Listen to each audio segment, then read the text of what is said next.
March 9th, 2025, the 10th day of the first month in the Tibetan year of the wooden snake.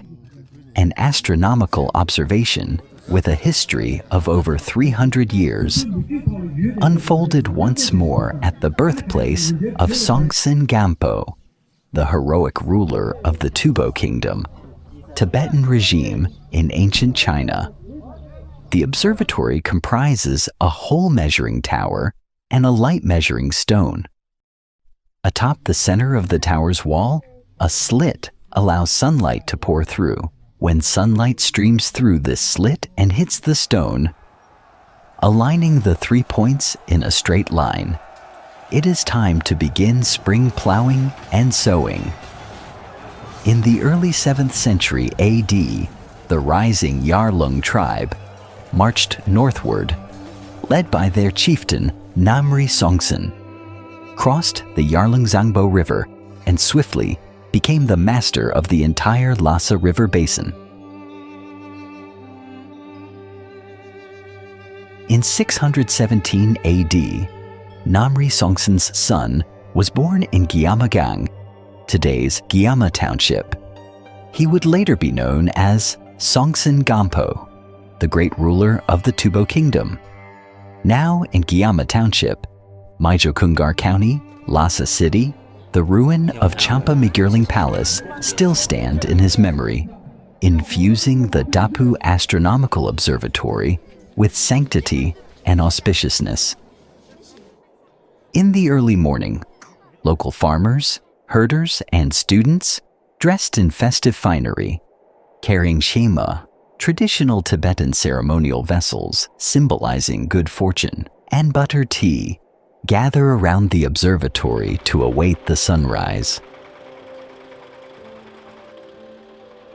As the sun rises, the moment its first rays pierce the square hole of the tower and touch the light measuring stone, the auspicious hour for the New Year's spring plowing arrives. On the same day, at the foot of Yungbulakang in the Yarlung Valley, the opening of plowing is also underway. Elder Sonam Shylock and his family get up very early, don festive clothes, and adorn themselves with ornaments. The plowing oxen are decked in red decorations, with sun and moon-shaped butterflowers on their foreheads and 5-colored prayer flags fluttering from their horns.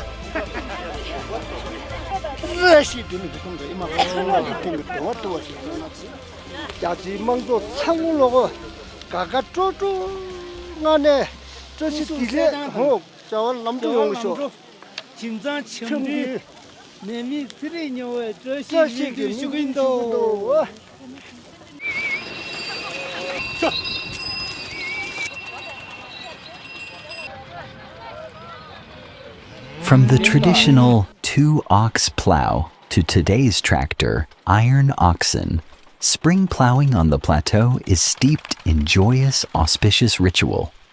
Farmers' hopes for favorable weather and bountiful harvests remain as deeply rooted as seeds in their hearts.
In its early days, the Tubo had no written script.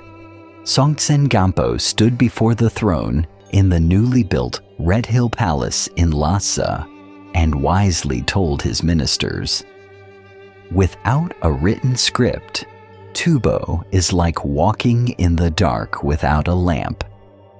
Thus, he resolved to send bright Tibetan youths to learn and create a Tibetan script.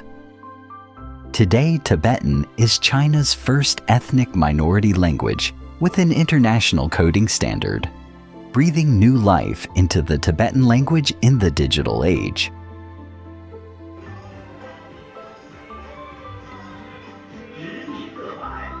The interplay between traditional and modern lifestyles is a complex, diverse phenomenon. Ecology, culture, ways of life, and development influence and shape one another. These changes represent progress through cultural inclusiveness and a nation's and a land's confidence to embrace the world.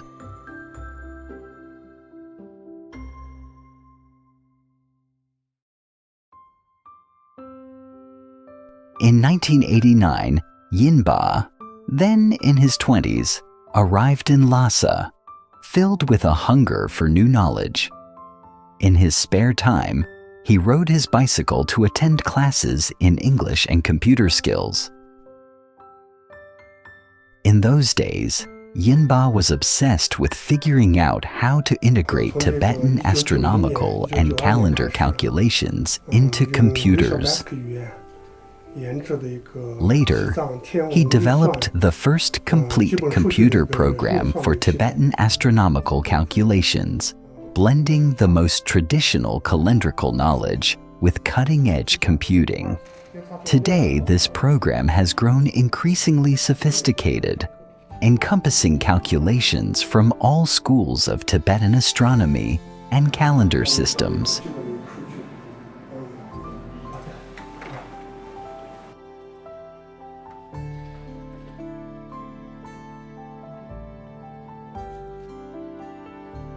On May 26, 2023, UNESCO added 64 documentary heritages to the Memory of the World Register, including Shizang's great medical text, the Four Medical Tantras, submitted by China. Compiled between the 8th and 12th centuries, the Four Medical Tantras is the cornerstone of Tibetan medicine. In the Golden Autumn of 2024, the first international symposium on the Four Medical Tantras was held in Lhasa, Shizang Autonomous Region. Participants discussed the text's evolution and explored new applications in life, health, and wellness.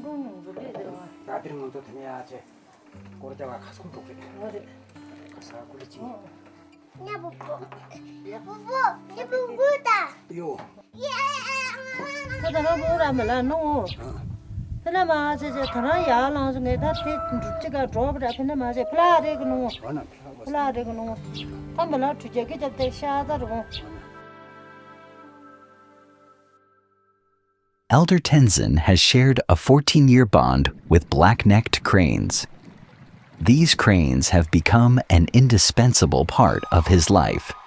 Every time he sees them, his heart is filled with peace and reassurance.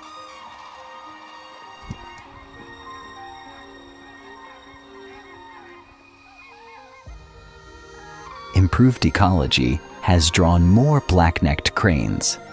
The former Linzhou Black-Necked Crane Nature Reserve has been expanded into the Yarlung Zangbo River Middle Reaches National Black-Necked Crane Reserve. Over 3,000 cranes now winter here annually.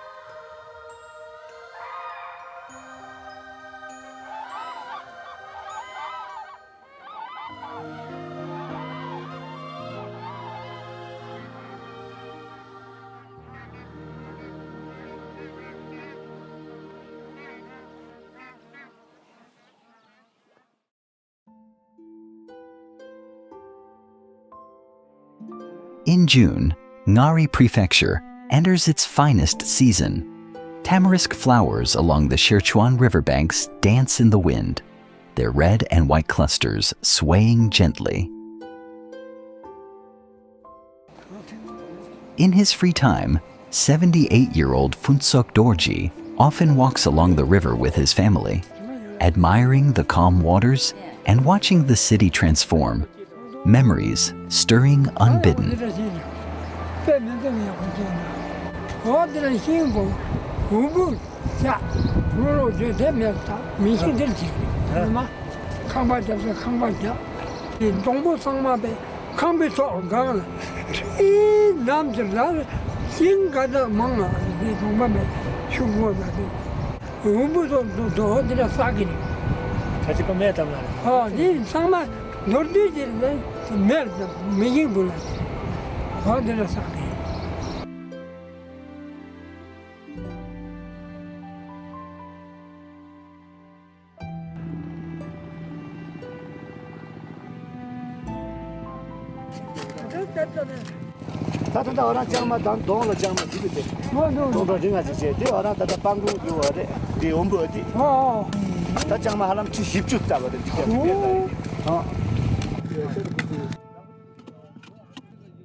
From above, the area around Sichuan River is crisscrossed by forests.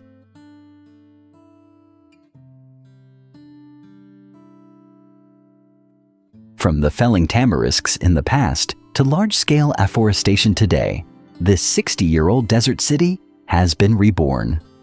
Urban ecology in Shizang is an ancient yet evolving system.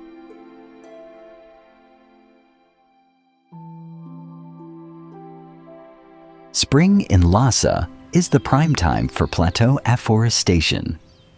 Workers chip away at exposed rock with steel drills and pickaxes to carve out pits, fill them with sand, plant saplings, and water them amid such hardship.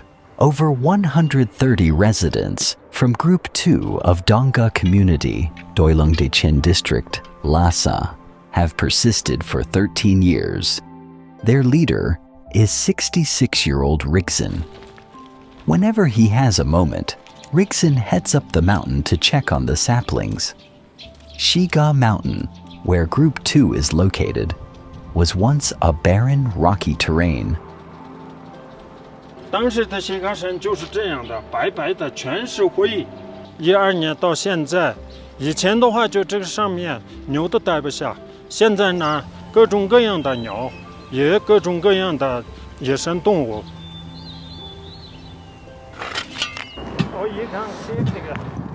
In 2012, to improve their living conditions, Rigson, as group leader, led the community in voluntary tree planting,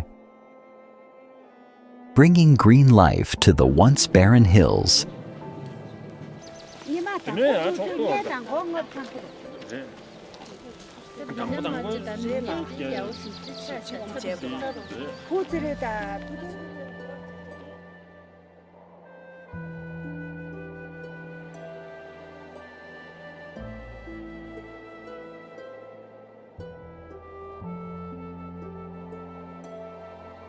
In 2022, Lhasa's North-South Mountain Afforestation Project went into full swing.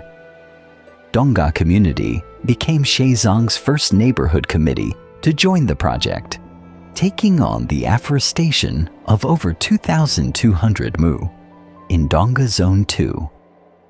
Residents eagerly signed up as forest rangers, working together to expand the greenery. Better living conditions have spurred collective industries. Today, swimming pools, football fields, and other leisure spots bustle with activity, becoming the top choice for locals on weekends and holidays. Dragon boat races during the Dragon Boat Festival are a time-honored tradition in China's inland regions. But in recent years, as cultural exchange deepens, lion dances and dragon boat races have taken root on the plateau.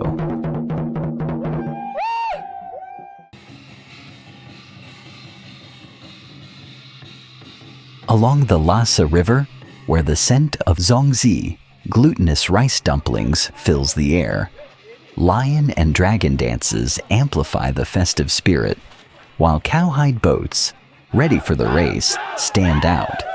A cowhide boat race is about to begin. The cowhide boat dance, also known as kuozi, is a lively song and dance tradition of Tibetan boatmen and a national intangible cultural heritage. The dance is vigorous, earthy, and distinctly regional.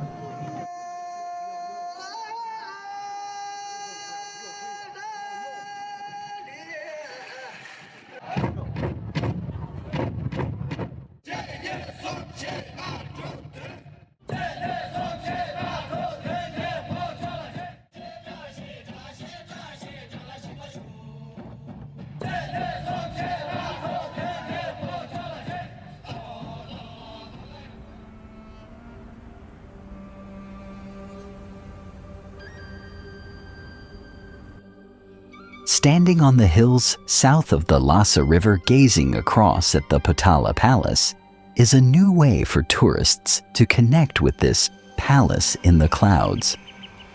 Just as the gentle, clear Lhasa River carries memories of bygone days, the Potala Palace encapsulates a millennium of Tibetan history and holds the fascination of people across time. This grand, profound, and mystical palace in the clouds inspires awe and reverence. Within its walls, every hall, mural, statue, and even stone foundation has its own legend. It is a treasure of world cultural heritage, cherished globally.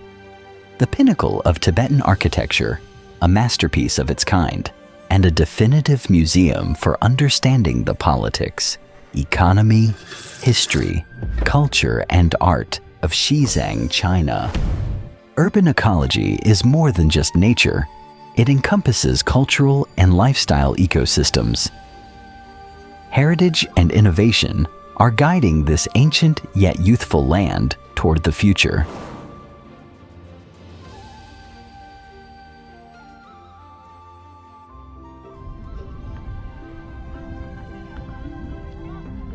这个周我们的主要任务呢，就是关于一个作文的写作。那这次我们写作的主题呢，就是我的家乡。对。Thangni Dolma is a student at Nag No. 3 Middle School. Her home is in a pastoral area over 30 kilometers from Nag City. In the past, herders moved with their pastures, so she once walked long distances to school daily. But now, at No. 3 Middle School, she lives, eats, and studies on campus during the week, saving time, and the quality boarding facilities allow her to focus fully on her studies. Every Friday after school, Thangni Dolma takes a bus home to spend the weekend with her parents.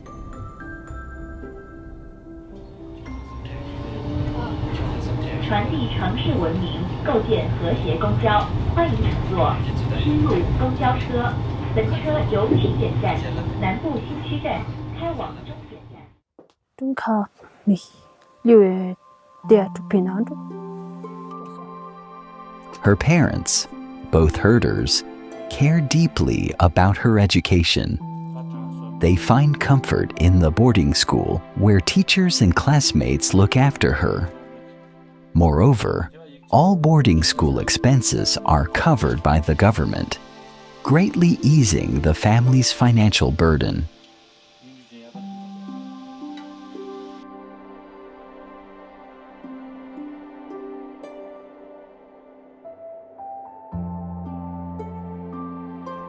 The bitter cold of winter is a shared memory for older Nak residents. In 2016, China's highest altitude heating project was launched in Senyi District, Nak City. 20 supporting heating stations now meet most of the main urban area's heating needs. The cold memories of 120,000 residents have been warmed by improvements in urban ecology.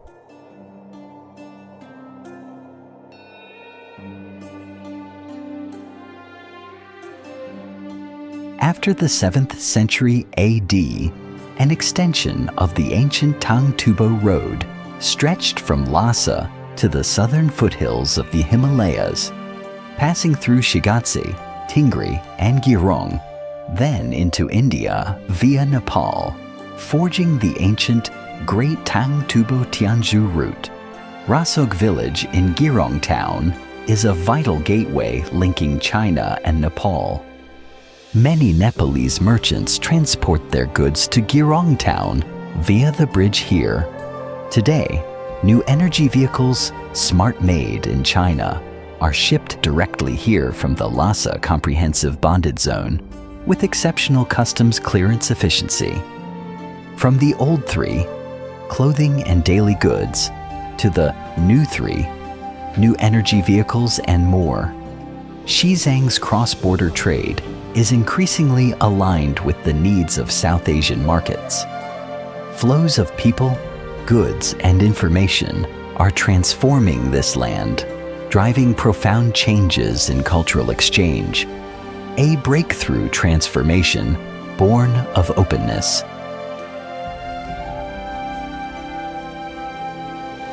Over a millennium later, trade and cultural exchanges have breached the Himalayan barrier, turning the ancient route into a major corridor to South Asia. Appreciate the beauty in others, and let all beauties thrive together. Every civilization is a crystallization of culture and life. Towering mountains forge its strength, flowing rivers nourish its spirit. Those people born and raised here carry the resilience of mountains and the agility of rivers in their blood. At this moment, history turns to a new chapter. Ahead lies a vast horizon, a sea of brilliant stars. The children of this land will surely, with their enduring creativity on this beloved soil, write a glorious chapter worthy of heaven, earth, and the future.